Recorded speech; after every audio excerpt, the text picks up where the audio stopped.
정보의 선교사라고 합니다. 정보의 선교사인데요. 일단은 저희들이 7개 강좌로 진행이 되고, 강좌라고 하니까 이상하고요. 7개 세션으로 진행이 되는데, 그 가운데 영어로 진행되는 거는 오늘 2분이 계세요. 저 다음으로 이제 데이비드 테일러가 있고, 그 다음에 제임스 차 선교사가 있는데, 연속적으로 진행이 데이비드 테일러까지는 될 것 같고, 휴식 시간을 저희들이 갖게 됩니다. 그러면 휴식 시간 이후에 계속 오늘 강의를 듣고 싶으시면 이 자리에 또 오시면 되고요. 나는 한 번 강좌나 다른 세션을 보고 싶다 하시면은 4번을 순환하실 수 있는데 하루에 2번인 거죠. 그러니까 하루에 휴식 시간 다음으로 한 번을 체인지할 수 있기 때문에 다른 것으로 전환을 하셔도 되겠습니다. 그래서 하고, 그러면 이제 저는 또 미리 코디네이터이기 때문에 제 시간을 잘라서라도 광고를 드린다면, 전반 개척에 이 구석까지 와주신 분들이 감사해서, 제임스 차 선교사님, 우리 브레이크 타임 다음에 제임스 차를 보니까 굉장히 귀한 분이에요. 이분이 제임스 차 선교사가 고든 코넬대에서 자란 이제 6살, 8살 때, 6살, 8살 때, 부인은 8살 때 왔고, 자기는 6살 때 미국에 왔는데, 저는 한국어로 이 사람한테 말을 걸고, 그분은 이제 한국어는 알아듣는데 자기는 영어가 편하니까 이메일에 저한테 영어로 답신하고 저는 한국어로 쓰고 막 이랬거든요. 저는 한국어가 능수능란하잖아요. 한국인이니까. 그래서 이 제임스 차 선교사가 오늘 서로 다른 문화권, 무슬림권, 힌두권, 불교권, 뭐 공산주의권 이런 거에서 실질적으로 그런 다 문화적인 세계관 가운데서 어떻게 복음을 전파할 것인가에 대한 실제를 나가셨더라고요. 복음 전도. 그리고 또 미국 사회 속에서 무슬림들을 향해서 어떻게 복음을, 두려움이라던가 어떻게 해야 될지 방법을 모르는데 실제적인 복음 전도를 굉장히 많이 한 그런 선교단체의 워싱턴 지부 담당자예요. 크레센트라고 하는 크레센트 프로젝트가 있어요. 부스에도. 그러니까 저가 이 얘기를 할 의도는 첫 시간은 저여서 감사하지만 브레이크 타임 이후에 제임스 차 선교사님의 강의를 들으시면 미국에 있는 한인교회 성도들이라거나 지역 교회들이 어떻게 실질적으로 이런 다문화 현상 가운데서 복음 전도를 할 수 있을 것에 대한 방법, 도구, 스킬, 원리들을 굉장히 많이 개발한 단체예요. 그리고 무슬림에게 포커스를 둔 단체여서 저는 이제 한국으로 돌아가면 한국하고도 연관을 가지려고 해요. 실제적인 거를. 이걸 미리 말씀드리는 거는 가지 말라는 뜻도 있어요.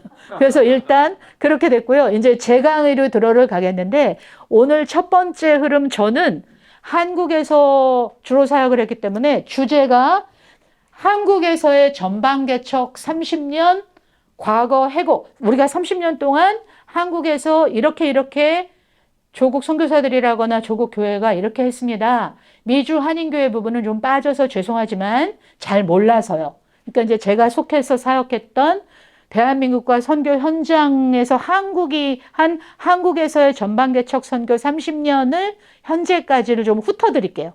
긴 흐름으로. 그래서 넘겨주세요.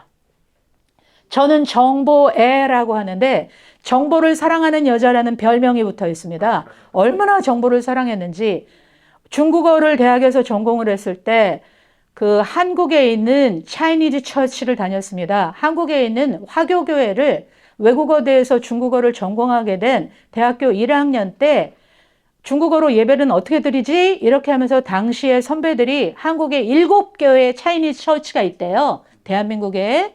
그래서 그러면은 그냥 중국어를 배우러 다니고 중국어로 예배 어떻게 드리지라고 하는 호기심 때문에 처음에는 소명이 없었습니다. 중국인 교회 갔습니다. 대학교 1학년 때 중국인 교회 가게 되고 나서 이제 거기서 잡혀가지고 매주 목요일 날 눈이 오나 비가 오나 중국 선교 기도를 하다가 오늘날까지 오게 된 겁니다. 그래서 대학교 1학년 때 중국인 교회 안에 매주 목요일 날 그때는 우리가 중공이라고 불렀습니다. 중공이라고 그 단어가 엄청 중요해가지고 중국 공산당, 소련 공산당, 중공하고 소련을 위한 기도하고 북한을 위한 기도가 한국 교회가 대단히 많이 북한 그 3대 기도 제목이었기 때문에 저도 그 유산으로 목사님들이나 장로님들이나 그거 기도하라고 그러니까 그렇게 기도하다가 오늘날의 길에 오게 돼서 첫 번째 정보를 사랑하는 여자라는 별명이 붙은 거는 중공을 위한 기도 제목을 뽑느라고 신문을 30종, 잡지, 신문 잡지 다 포함해서 3, 40총을 10년을 읽었습니다. 왜? 대표 한 명에 간사 한 명이었는데 그 직책이 연구 간사였습니다. 연구는 집에 가서 해야 됐습니다. 커피 타고 전화 받고 막 행정하느라고. 그런데 내가 이렇게 했으면 진짜로 거짓말 안 하고 하버드 대학도 갔겠다라는 생각을 할 정도로 스터디를 엄청 하고 그 스터디는 한 줄 기도 제목 도출이었습니다. 그러다가 중국 소수민족 기도 카드를 1년 동안 제작하고 만들고 점 찍고 위치 찍고 지도 찍고 엄청난 책들을 읽어가고 이 사람들은 어디서 살고 어떻게 살고 하는 게 중국의 티베트 쪽으로 나가게 된 계기가 되었습니다. 정보를 사랑하는 여자에서 한국 땅에서 3만 명밖에 안 되는 화교들을 보면서 고려인이나 조선족들을 생각하게 됐고 마이너리티 그룹이라고 하는 작은 사람들을 생각하게 된 인식에 눈이 떠서 그러면서 중국의 한족이 아니라 소수민족이라고 하는 중국어 만다린어가 자기 모국어나 언어 문화가 아닌 티베탄 부디즘이라고 하는 티베트 쪽 속의 선교사가 되는 타문화권 선교사의 여정이 하나님께서 섭리적으로 예정을 받아서 그렇게 나갔다가 이 이후에는 본국으로 돌아와서 미전도 종족 선교 연대, 중국의 티베트족 출신이었기 때문에 미전도 종족 복음이 아직 안 들어간 민족들의 단체를 위한 단체장으로 사역을 하나님이 인도하셨고, 그리고 한국에 있는 한 지역교회에서 3,000명 정도 되는 지역교회 선교 담당 교역자 생활도 10년 동안 하면서 교회가 선교사다라고 하는 것을 그 현장을 선교의 여정에서 배워갔던 지난 과거의 정리였습니다. 여기까지가 제 정리였고요. 이제 그 다음을 넘기시면 되겠습니다.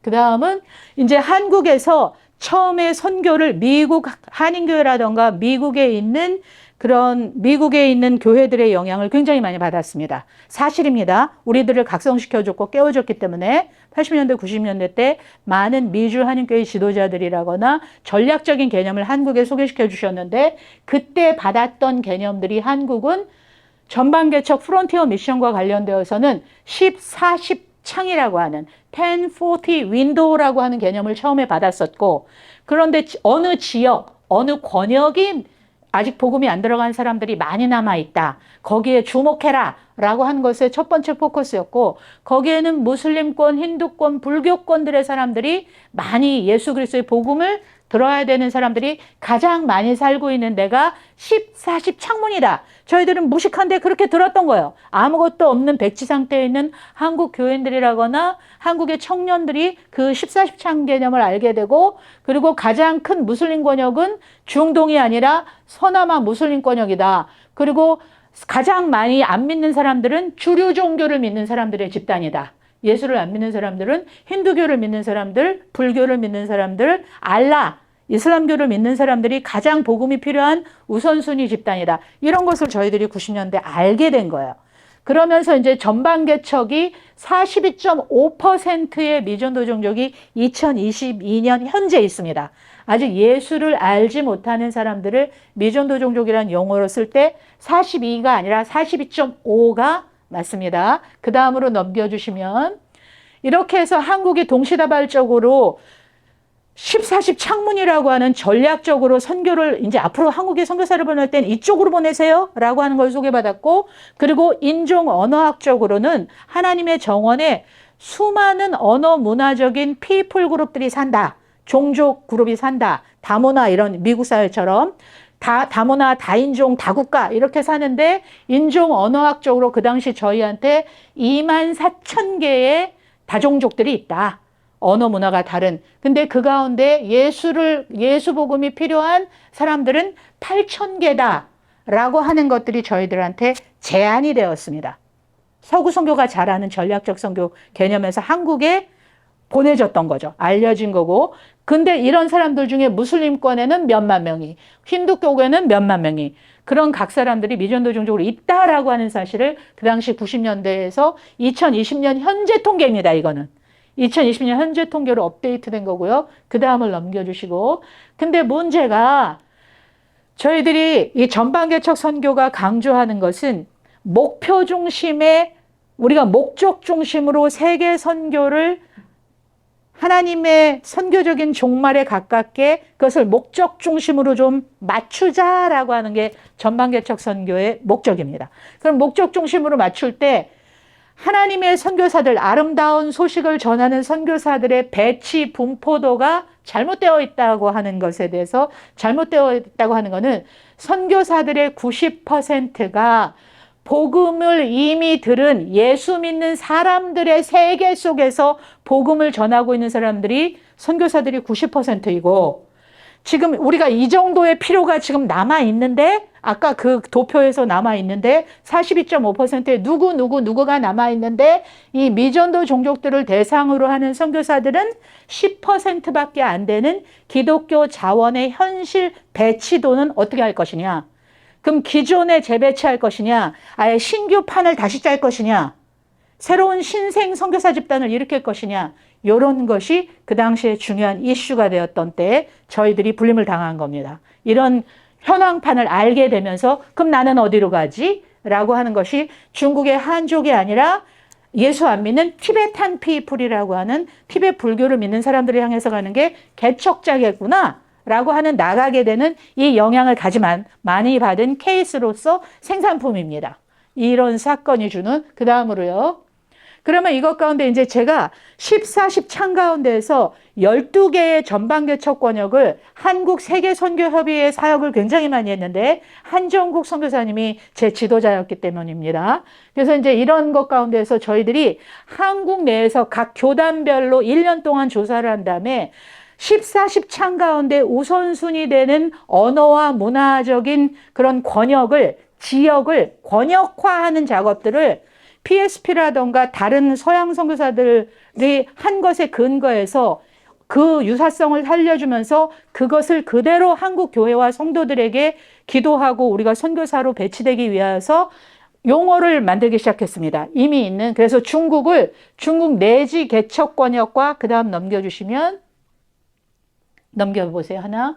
변방 개척 권역으로, 그러니까 중국이라고 하는 공산권은 워낙 넓어서 2개로 전방 개척 프론티어를 지역적으로 좀 해봐서 중국은 동북산성 조선족이 많은 지역과 북경 중심으로의 수도권에는 이미 교회도 많고 선교사들도 많기 때문에 내지와 소수민족이라고 이슬람권이라고 일컬어지는 위구르족이라던가 티베탄이라고 일컬어지는 한 국가에서도 복음이 불균등하게 배치되어 있고, 교회가 과밀한, 교회가 많은 곳이 있는가 반면에 교회가 없고 성도들이 부족한 곳이 있다고 하는, 필리핀 선교사, 중국 선교사 했을 때 안 보여지는 거를 어느 지역, 어느 종족 대상이냐라고 하는 한 걸음 더 목표 중심으로 나가게 한 진전이 있었던 것이 이 효과의 그림이 되겠습니다. 그러면 중국은 중국 내지와 변방으로 이제 나눴고요. 그 다음으로 넘기세요. 그 다음. 그랬을 때 하나는요, 제가 중국의 티베트족, 한족 선교사가 아니라 중국의 티베트족 선교사가 됐을 때 티베트족 선교사로 나가보니까 저희들이 20, 30년 동안 한국에서 티베트족 선교사들이 암도 티베트족이라고 하는 사람들을 대상으로 하는 티베트 선교사, 라싸 티베트족을 대상으로 하는 티베트 선교사, 캄바 티베트족을 대상으로 하는 티베트 선교사가 현장에 각각 따로 있습니다. 그러니까 티베탄 월드를 들어가 보니까, 티베트 쪽을 가보니까요, 우리가 여기 언론에서 볼 때는 포탈라궁이라던가 달라이 라마라든가 이런 것만 아는데 티베트 쪽 세상에 들어가 봤더니 언어와 지역이, 사는 곳이 각각 달라요. 그러면 해당 선교사는 어느 지역에서 그 사람들과 함께 더불어서 먹고 자고 언어를 배워야 되는데 저 3가지 언어를 저희가 동시다발적으로 못 배워요. 그중에 선택해야 되는 거예요. 선택과 집중해야 돼요. 티베트 사람들을. 그러면 저는 라싸 티베트 쪽, 센트럴 티베탄이라고 일컬어지는 라싸 티베트 쪽이고, 달라이라마는 암도 티베트 쪽 출신이에요. 인도에 망명정부가 있는 암도 티베트 쪽 출신이에요. 그럼 암도 티베트 쪽에도 선교사들이, 제 동료가 파송이 됐어요. 웩 사역자예요. 그리고 캄바 티베트 쪽에도 또 GBT, 한국 선교사들 얘기를 하는 거예요. 지금 서양 선교사들이 아니라 지난 30년 동안 한국 선교사들, 웩 사역자들, 그리고 여기는 GBT 성경번역 선교회 사역자들, 저희 같은 뭐 벤처 선교사, 모험 선교회 사역자들, 인터콥 사역자들 이런 경우로 해처럼 10회 사역에 30년 동안에 저희들이 시행착오를 왔는데 지금 남아있는 선교사들은 거의 다 추방이 됐어요. 중국하고 인도가 다 추방이 되다 보니까 여기는 빵명, 한국 선교사는 0명이고요. 지금 없고 이 캄바 티벳 쪽은 있는데 이것도 영상이 녹화가 돼서 밖으로 빠지면 안 되기 때문에 그 사람들을 보호해야 되기 때문에 그런데 이 캄바 티벳 쪽에는 성경 번역 선교사들이 20년째 지금 한국 선교사가 하고 있는데 굉장히 잘하세요. 저희들이 설명을 할 수 없는 게 안타까워요. 보안이라는 이유 때문에 유튜브라는 그래서 하나님께서 이 캄바 티벳 쪽 사역을 통해서 현지인들에게까지 저희가 계속 연락을 티벳 연합 모임이 있어요. 사역자들 간의 연합 모임이 있어서 서구 선교가 저희들한테 가르쳐 준 게 연합 선교, 팀 선교였기 때문에 저희들이 종족은 달라도 티벳이라고 하는 공통점이 있기 때문에 같이 만나고 있고요. 이 암도 티벳 쪽은 소개해도 되겠는 게 핸즈 커피라고 하는 게 여러분이 인터넷으로 치시면 핸드 할 때 핸즈 커피라고 하는 커피가 있는데 거기가 중국에 진출할 때 핸즈 푸드라고 하는 것으로도 진출을 해요. 대도시에. 그래서 핸즈 푸드가 음식이라던가 이런 거가 되다 보니까 이 핸즈 푸드와 핸즈 커피가 이 암도 티베탄 달라이라마 고향에서 성공적으로 정착을 해가지고 커피숍하고 음식이 이분이 추방이 안 돼요. 핸즈 커피가 비즈니스 에즈미션에서 한국에서 유명한데요. 진경도라고 하는 비즈니스 에즈미션 핸즈 커피인데 커피하고 푸드하고 그래서 여기가 지금 보호를 받으면서 현지 체류가 하고 있는 한국도 비즈니스 에즈미션의 진도를 나간 게 하나는 티벳 사례가 되는 거예요. 티벳은 여기까지만 얘기할게요. 그래서 여전히 과정 중에 있는 한국 선교사 그 다음으로 넘기셔요.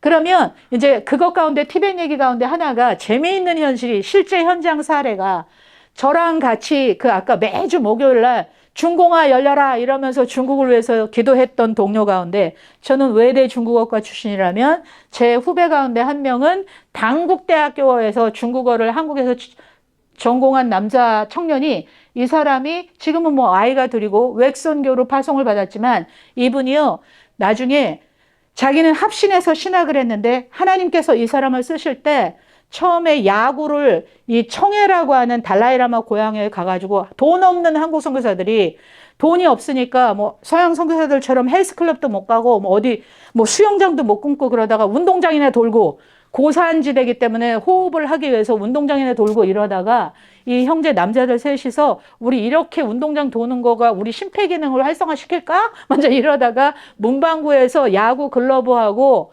야구 빠따, 방망이를 사가지고서는 우리 이렇게 좀 우리끼리 운동이라도 해보자 이랬는데 그 대학교에서 언어 연수를 하고 있을 때 하나님께서 강력한 섭리로 우리는 하나님의 우연의 그런 거가 아니라 어떤 걸 예비하시냐면 소수민족 체육대회가 있어요. 중국이 2년에 한 번씩 우리 전국체전.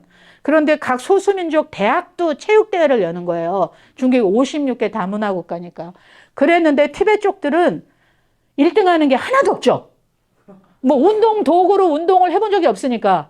그런데 이 한국 남자들이 지네 대학에 와가지고서 뭐 이렇게 치고받고 방망이로 뭐 이렇게 베이스볼을 하는 거예요. 신기하니까 학교 교장이 우리 전국에서 시달 명령이 내려왔는데 몇 명 선수들을 출전을 해야 되는데 우리 할 줄 아는 게 하나도 없다. 우리 높이뛰기도 못한다. 우리 달리기도 못한다. 우리 투포환도 못한다.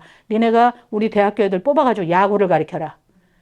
근데 자기네는 동네에서 했는데 그 선교사들 셋이서 돈이 없어서 했는데 고무공사 가지고 그랬는데 이 난리 난 거예요. 셋이 뭐 누가 감독할래 코치할래 그게 중요한 게 아니라 이러다가 이 사람들이 이제 그 학생들을 해가지고 했는데 YMCA 야구단 영화 보세요. 야구 룰을 알아요. 뭐 던지기를 알아요. 뭐를 알아요. 처음부터 가르쳤다고 생각해 보세요, 여러분. 온갖 머리 아픈 거를. 근데 하나님은요. 기가 막힌 우연을 사용하시죠. 이 사람들이 전국 소수민족 대학 체육대회에서 2등을 해버렸어. 금이 환영을 해가지고요. 중국의 CCTV라고 하는 우리나라 KBS예요. 대한민국 KBS인데 방송을 타게 됐어요. 아니 편벽한 티베트 쪽이 언론을 타고 이 부모님들이 난리가 난 거예요. 암행어사 출도요. 뭐 고려대 법학과, 서울대학교 법학과 들어간 것처럼 전국의 언론에 나버려가지고 이분이 그 전에 하나님께서 이 사람을 예배한 거는 자기가 외선교사로 있을 때 자기가 전문 자격증이 필요해서 이 고무공으로 야구를 가르치다가 보니까 자기 안에 서양에 있는 미국 대학에 와가지고서는 야구를 제대로 자격증을 따서 아마추어 야구 감독 자격증을 내가 하지 않는 한 이런 식으로 룰도 모르면서 가르칠 수는 없다. 스포츠에도 원칙과 룰이 있을 거고 원리와 방식이 있을 건데 이 전문가한테 나는 배워야겠다. 그래서 미국 외계다 부탁해가지고선 웩성교회 부탁을 해서 1년 동안 연수를 받고 가는데요. 그 뒤로 중국이 자른 거예요.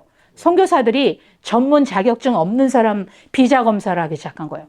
근데 이분은 미리 자기가 그 야구 감독직을 잘하려고 1년 동안 안식년 동안 와서 야구 연락에 태우고 갔는데 하나님이 그걸 쓰신 거예요. 목사라고 하는 걸 쓰신 게 아니라 야구를 쓰신 거예요. 야구를 쓰셨는데 야구 감독을 쓰셔가지고 이분이 나중에 합신 측에다가 목사 안수 정지 신청을 해요. 스탑! 왜? 나의 인테그리티는 뭘까? 하나님께서 지금 나를 쓰시는 용도와 내가 재정적 투명성, 사역적 투명성, 내가 통합된다고 하는 건 뭘까? 하나님이 나를 목회와 스피치, 프리처 이런 걸로 쓰는 게 아니라 나를 야구 감독을 쓰실 때 다음 세대를 티베트 쪽 야구들을 쓰시는구나 라고 해서 초등학교, 중학교, 고등학교 야구 코치들을 양성하면서 야구 감독으로서의 겉과 속을 똑같이 하는 작업을 목사라고 하는 거를 정지시켜달라고 하는 자기 노회에다 신청을 했어요.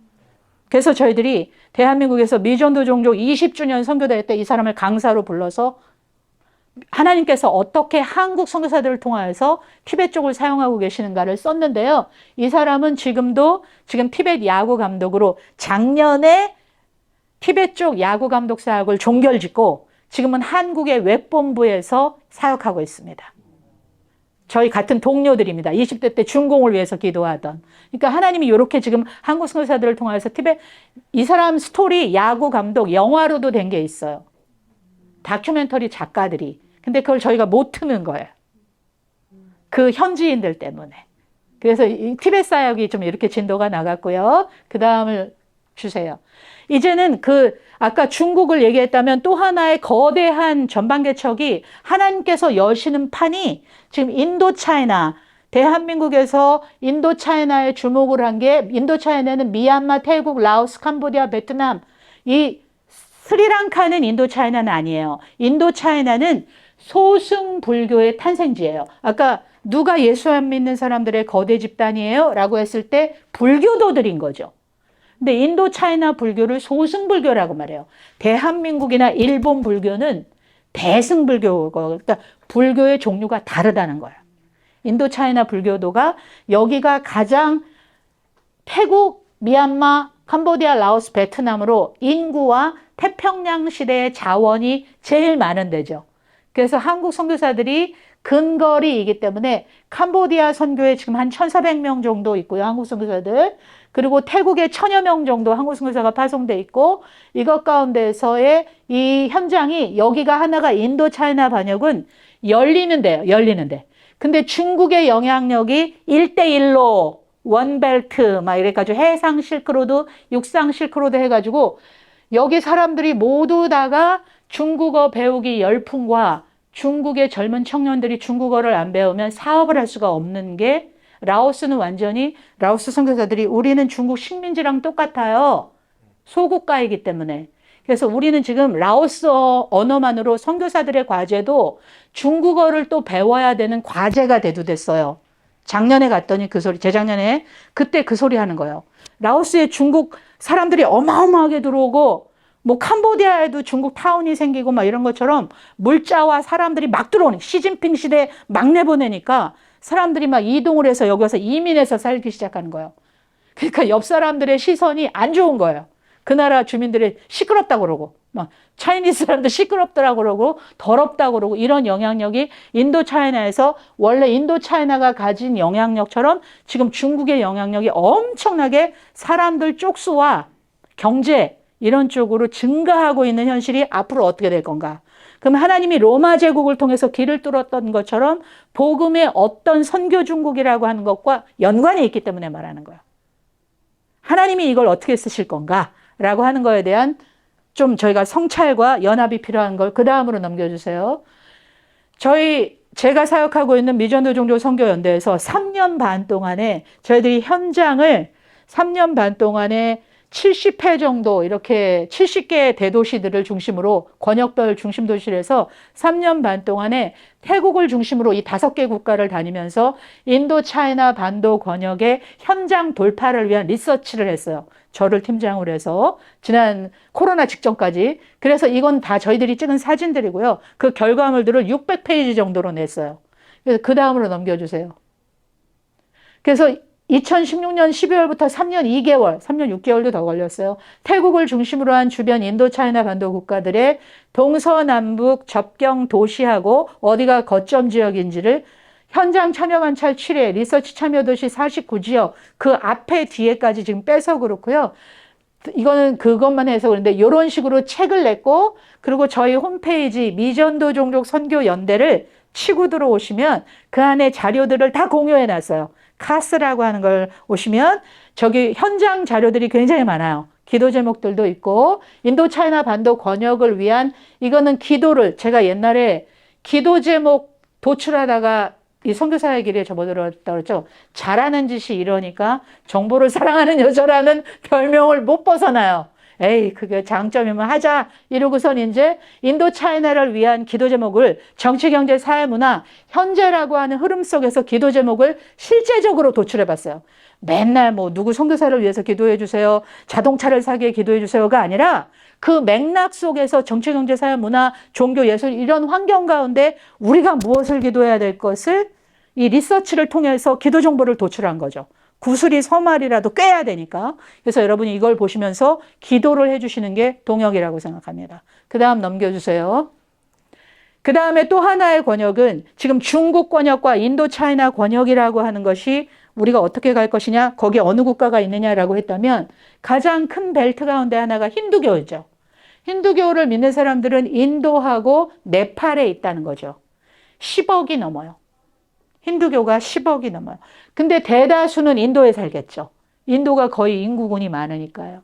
그래서 인도와 네팔로 대변되는 것 가운데 있는데 이 힌두 권역에 대한 선교를 어떻게 할 것인가에 대해서는 제가 how to do까지가 아니라 큰 흐름이기 때문에 그 부분은 넘어가고 힌두 권역 소개 마치고 그 다음으로 권역을 그 다음 넘겨주시면 힌두 권역 다음에 서남아 무슬림권을 배치한 이유가 있습니다.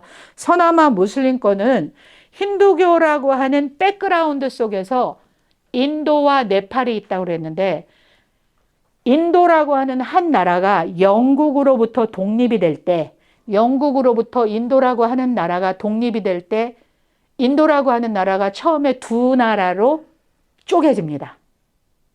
그래서 힌두스탄, 힌두교를 믿는 인도 중심, 힌두교 종교 중심의 인도와 영국에 의해서 이슬람교를 믿는 파키스탄, 스탄, 카자흐스탄, 타직스탄 이런 것처럼 거룩한 깨끗한 사람들의 땅, 파키스탄 거룩한 땅, 이슬람 교도들의 땅으로 힌두교 인도와 이슬람교 파키스탄 양쪽 귀를 파키스탄이 동쪽 귀는 방글라데시교였고 오른쪽 왼쪽 귀는 파키스탄으로 한 나라가 몸체가 나중에는 세 갈래로 짜개져서 국가명이 인도, 파키스탄, 방글라데시로 쪼개지는 사태를 나가게 됩니다. 한 나라가 제국이 분열되면서. 근데 방글라데시는 벵갈족, 언어와 문화가 다른 벵갈족의 국가이고 파키스탄은 우르드어라던가 아프가니스탄 이런 중앙아시아 실크로드 중심의 민족이기 때문에 민족, 언어, 문화가 서로 다른 사람들이 영국에 의해서 그리고 파키스탄에 의해서 같은 게 있다가 인도로부터 독립을 했기 때문에 우리도 독립하겠다 라고 해서 76년에 방글라데시로 쪼개지면서 한 나라가 세 나라 됐는데 여기가 여러분 기도가 제일 많이 필요합니다. 대한민국 조국교회가 복음의 빚진 자로서 서남아 무슬림 권역이 6억의 인구가 있습니다. 2억입니다. 북인도에 2억의 무슬림들이 있고요. 인도는 북부가 북부, 노스 인디아가 우리가 전반개척 지역입니다. 남부는 가톨릭이 들어왔고 교회들이 활성화되어 있습니다. 파키스탄, 방글라데시 다 이런 거에서 6억이, 2억, 2억이, 1억 9천 숫자적으로 쪼개는 거죠. 2억씩 하면 최대의 무슬림이고 가장 가난한 사람들이 여기 살고 있기 때문에 그 필요를 어떻게 섬길 것이냐. 그리고 중국과 인도 대거 한국 선교사들이 추방이 되는데 목사 비자 안 주는 데서 어떤 방식으로 창의적으로 접근할 것이냐가 가장 심각한 아젠다가 되겠습니다. 지금 인도하고 중국이 대거 추방당했습니다. 한국 선교사들 다 거의 추방을 당해서 그리고 비싸지고 있습니다. 그 NGO 그런 거 사업체 낼래도 이제 비싸지고 있는 이 현실 가운데 그럼 우리는 어떤 방식으로 할 것이냐가 지금 새로운 시대의 새로운 변화 환경 가운데 숙제가 되는 현장에 지금 저희들이 여러분과 함께 앉아 있는 겁니다. 인도 현장 이렇고요. 다음 넘기시면 그리고 이제 저희들이 북인도가 전반개척 프론티어 미션 에어라는 걸 알고 나서 여기도 한 달을 돌아다녀서 저희들은 생산성이 없는 건 하지 않기로 작정을 했기 때문에 서남아 무슬림 권역 리서치를 이렇게 하고 나서 한 달을 돌아다니면서 현장 선교사들을 만나고 뭐 이제 어느 단체 만나고 이러다가 그 다음으로 넘기시면 결과들을 뭘로 냈냐면 그 다음 서남아 무슬림 권역 전략회의를 서울 사랑의 교회에서 이 현장 선교사들을 불러내고 저희들이 리서치했던 거 각 교단, 기관장, 단체장들 불러가지고 사랑의 교회에서 약 200명 참석해서 서남아 무슬림 전략회의를 열어서 현장의 필요가 이렇고 한국교회는 이런 거를 동역할 수 있고 앞으로 이런 것을 위해서 우리 연합합시다 라고 하는 걸로 결론을 내렸습니다. 저희가 리서치한들 뭐 하겠어요? 리서치가 만능이 아니라 이런 현장을 밟아서 현장 선교사들과 함께 어떻게 할 것이냐가 한국 교회와 함께 어떻게 할 것이냐를 공유하고 소개하는 네트워크 대회와 그런 거를 하는 걸로 하고 그다음에 이제 단체들이 네트워크가 생긴 거가 이제 2014년 서남아 무슬림이었고요. 그래서 북인도 현실도 나와요. 그다음에 무슬림권에 가장 강적하면 이제 다 무슬림권을 소개하는데 아라비아 반도 권역이겠죠. 우리 영적 여리고성에 해당하는 게 아라비아 반도일 거 아니에요. 사우디아라비아, 쿠웨이트, 바레인, 카타르, 아랍에미리트, 오만, 예멘. 깜짝 놀란 게 농담 반 진담 반으로 저는 아랍에미레이트. 그러니까 중국 티베트 쪽만 좋아요라고 나를 왜 거기 안 놔두시지가 아니라 미전도 종족 사역하다 보니까 뭐 서남하고 뭐 아프가니스탄이고 뭐 이제 안 싸돌아다니는 데가 없는데 이 아랍에미리트에 갔더니 뭐 이렇게 육교 같은데 사우디아라비아에는 육교에도 에어컨이 있대요. 그게 진짜인지 나는 믿어지지가 않는 거예요. 그 45도 그런데 무슨 육교에 에어컨이 정말 있을까? 미친 사람들 아닐까? 그 연료를 어떻게, 그 에너지 낭비를 어떻게 하려고 그러지? 이제 이랬는데, 여기가 제일 가난한 데가 예멘하고 오만이에요. 근데 가난해도 가정부가 3명 있어요. 식모라고 우리 옛날에 용어로 식모라고 우리 어르신들 세대에 그랬는데, 가정부가 3명 있어요. 그리고 자동차가 어느 한 집에 왜 이렇게 저렇게 자동차가 많아? 자동차가 30, 40대예요. 가만히 생각해보세요. 남편 차, 큰 부인 차, 둘째 부인 차, 셋째 부인 차, 큰 부인의 아들 차, 딸 차, 며느리 차. 이 주차장, 그 구약시대의 야곱, 막 그 자손들이 생각나는 거야. 와, 이게 실제였구나. 그 암투와 그 자손들 그런 자동차 개수를 보니까 이게 어디서부터 어디까지가 이게 주차장이고 이게 자동차고 막 이런 게요. 와, 검은 물로 돈을 번 사람들 그 석유 재벌들이라거나 저런 아랍에미리트 가니까 비교가 안 돼요. 근데 이게 이슬람이구나. 현장에 이슬람들이 저 나라요. 돈 비싸서 못 간대요. 선교사들이. 한국 선교사들이 저 나라에 한 달 생활비 모금이 안 돼서 못 가는 거예요. 너무 초기 정착비랑 한 달 생활비가 너무 비싸요. 갈 수가 없어요. 이 단위가 세가지고. 그래도 비전 있는 사람들은 소수로 가 있죠. 그러니까 그게 아랍에미리트인데 하나님께서 아랍에미리트는 중국 노동자들, 인도네시아 사람들, 지금 미국처럼 다문화 사람들이 돈 벌러 오는 거예요. 주변 무슬림들이 파키스탄 사람, 인도 사람, 중국 사람 뭐 이렇게 온갖 자기네들이 허접한 일을 안 해요. 아랍 왕족들이 석유로 돈을 벌어가지고 쓸데없는 3D 업종을 안 하는 거예요. 응? 가서 쇼핑몰에서 쇼핑하고 있고 다른 나라 돌아다니고 있고 막 이러고 있느라고 이 사람들이 그 몸을 쓰는 노동을 안 하니까 그거를 다 외국인들이 와서 대리로 해줘야 되는 거예요. 그러면 그 사람들이 뭐 하는지 아세요? 가장 하나님이 쓰시는 게 필리핀 사람들. 영어가 되다 보니까 필리핀 가정부들하고 필리핀 사람들이 와서 그 속에서 예수의 복음을 전해요. 그래서 필리핀 교회에서 저기 아랍이라던가 중동, 사우디로 가는 사람들한테 평신도 전문인 선교사 훈련을 시켜서 내보내는 거예요. 너희들은 그곳에 식모로 가는 게 아니라 가정부로 가는 게 아니라 레스토랑 종업원으로 가는 게 아니라 하나님의 대사로서 그 땅에 하나님께 예배하는 자들이 없는 먼 무슬림의 땅에 가서 하나님께 그곳에서 예배하고 그곳에서 땅의 기경을 위해서 부르짖고 그곳에서 그 다음 자손들을 위해서 축복하는 하나님의 사명자로 가는 사명자 훈련들을 받아요. 한국교회보다 낫구나라는 생각을 했어요. 한국교회가 저기 가서 무슨 일을 할 수 있을까? 한국교회 선교사들이 저쪽 가서 무슨 일을 할 수 있을까? 그 스펙 많이 배웠어요. 근데 어디를 뚫고 들어갈 수 있을까? 인도네시아나 필리핀이나 중국은 건설 노동이라든가 뭐 레스토랑이라든가 이런 거 하는데 한국은 잘하는 게 신학교, 응? 지도자 훈련 아니면 뭔가 이제 이런 거 할 때 고직업들 그런 식으로 우리가 많이 배운 케이스에 여기서는 뭘 할 수 있을까? 물음표가 났던 땅이에요. 아라비아 반도 하나님께서 열방의 일꾼들을 통해서 약한 자들이 그 땅에서 하나님을 찬양하기 시작한 것이 아라비아 반도 땅이고요. 서양 선교사님들이 우리한테 부탁한 거는 한국교회가 기도의 용사들이기 때문에 기도해 달라고 하셨어요. 그래서 그 다음으로 넘기세요. 이제 그 다음으로 넘기시면 이건 얘기 안 하고 아라비아 반도 중보의 기도의 밤을 아라비아 반도에서 3, 40년 동안 사역하신 서양 APN이라고 하는 아라비안 페닌슐라 네트워크 이 단체들을 만나서 한국교회가 그렇게 새벽기도 하고 철야기도 하고 한국교회가 부흥하고 있는 걸 우리는 다 소식을 알고 있어. 이 아라비아 땅에서 우리가 흘린 눈물과 헌신이 우리가 30년, 40년 늙을 때까지 이렇게 했는데 제발 한국교회의 그 뜨거운 불기도로 성령, 살아계신 성령 하나님께 아라비아 반도를 선교적으로 돌파할 수 있도록 한국 교회의 기도를 요청하고 우셨어요. 그래서 저희들이 아라비아 반도 중보 기도의 밤을 2011년 12월 달부터 시작해서 그 다음에 저희들이 6년 동안 아라비아 반도 네트워크를 1년에 한 번씩 개최했어요.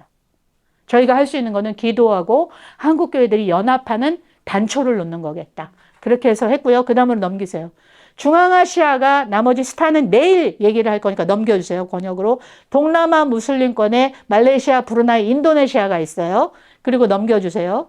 레반트 권역이 여호와의 샬롬이 필요한 이스라엘, 요르단, 이집트, 이라크 가장 많은 난민들을 발생시키고 가인과 아벨의 전투가 벌어져서 죽고 죽이는 땅이 레반트 권역인 것만 기억해 주시고 그리고 북아프리카 마그레브에 알제리, 리비아, 모로코, 모리타니아가 있고 투르크 권역의 종주국이 내일 문 열린 선교사님이 터키 중심으로 하실 거니까 내일로 넘기고 실제 사례를 페르시아도 무슬림권인데 우리 이란이라고 일컬어지는 시아파의 중심지들이 페르시아 장창 권역에 있고요. 넘기시고 이제 제가 끝내야 돼요. 그래서 끝내야 되기 때문에 저희들이 CAS를 전방개척에 대해서 전략적인 안목으로 권역을 큰 그림으로 12권역을 돌았다고 한다면 카스 전력은 CTN People이라고 하는 영어의 C, A는 에어리어라고 하는 미전도 종족들이 많이 분포되어 있고 무슬림권, 힌두권, 불교권으로 이루어지는 지금 12개 제가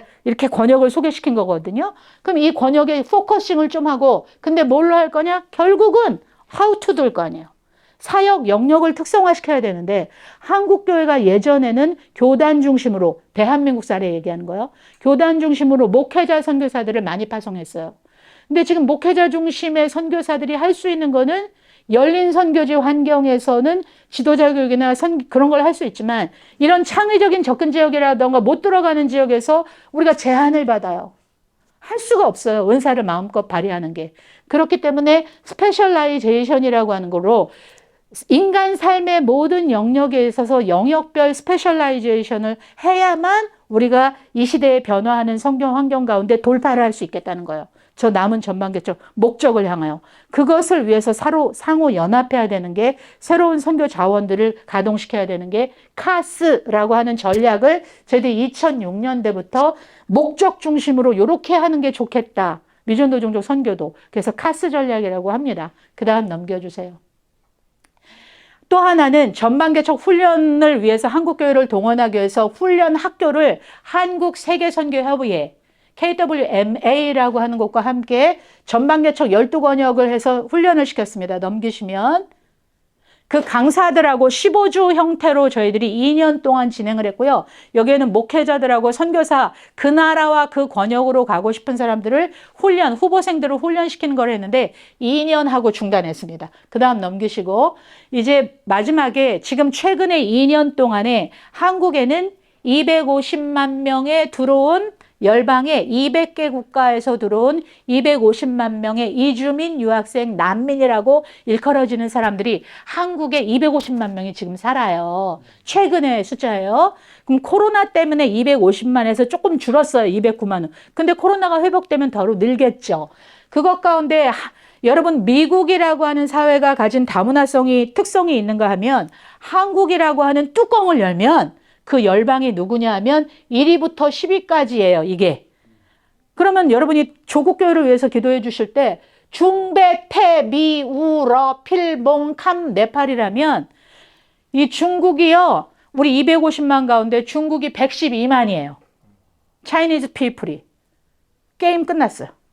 한국은 다문화, 한국인이 어떤 다문화 현상일 거라고 하는 거는, 한국은요, 3위까지 하면 중배 태면은 여러분이 그 미국 사회에서 뭐 이렇게 이력서를 적거나 뭐 카드를 적어야 될 때 히스패닉 뭐 이렇게 인종 종류를 적는데 히스패닉이냐 디아더리냐 이렇게 해서 처음 미국에 와본 저로서는 나는 디아더리인데 이거 뭐 코리아는 찾아도 없고 뭐 이런 거니까 들어가지도 않으니까 히스패닉이라고 하는 게, 나 히스패닉 아니니까 디아더리 체크해야지.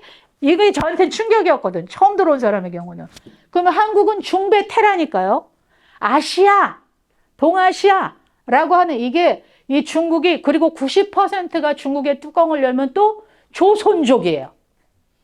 그럼 이 이후에 북한과 조국의 통일이라고 하는 것 가운데 대한민국 가운데서의 우리는 누구냐라고 하는 게 미래가 어떻게 될 건지 생각해 보세요. 들어와 있는 250만 명 중에 110만이 차이니즈인데 그 90%가 조선족이라니까요. 한국의 이주민 교회가 제일 많은 게 차이니즈 처치겠죠. 생길 수밖에, 쪽수 때문에. 이해하셨죠? 그럼 이제 정체성을, 이게 지금 흐름이에요. 대한민국의 다문화 이주민 유학생의 흐름이 최근에 이렇게 전개되고 있기 때문에 피니싱 더 타스크에서 우리가 열방에 들어온 사람들을 먼 곳으로 못 갈 때 지금 국내에서 어떻게 복음 전도하고 선교할 것이냐는 이런 이주민 유학생 난민 선교랑 관련돼서 요 최근 통계를 가져온 거예요. 그 다음으로 넘기시고요.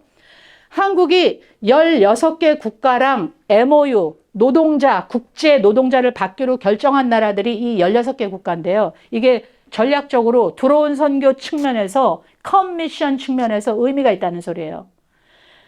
이 나라 사람들이 5년, 6년 이런 식으로 연장을 해서 노동을 하기 때문에 대한민국에서 이 사람들이 복음화됐을 때 예수 믿고 지네 나라로 돌아가서 역파송 선교사로 활동하기 시작한 거예요.